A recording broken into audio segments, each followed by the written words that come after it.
Não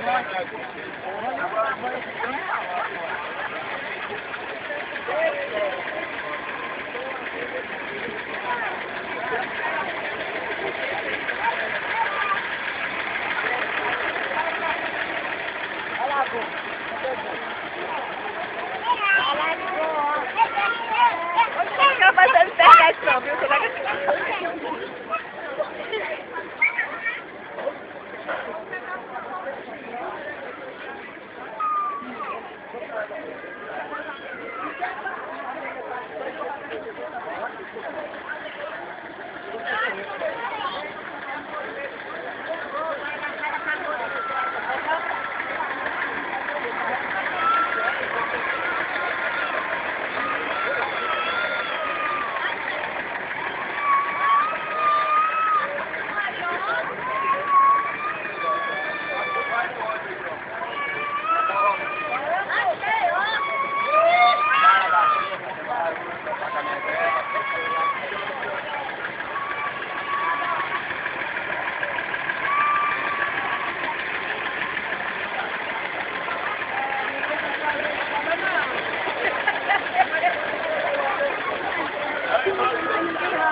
Depoimento.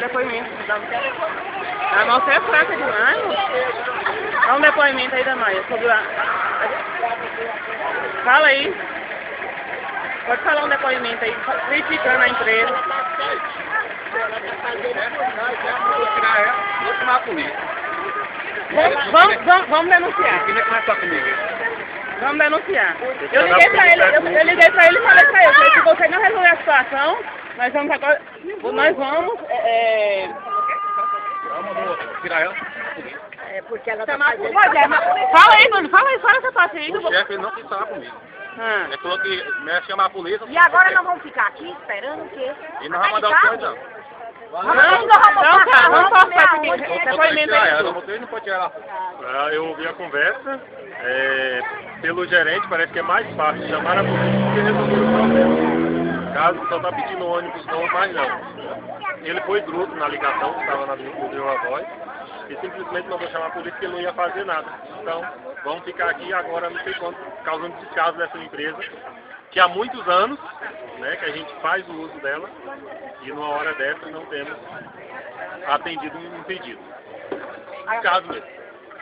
Tem que fazer comida pra nós. Vamos botar logo na rede, né? Ô, Marielle.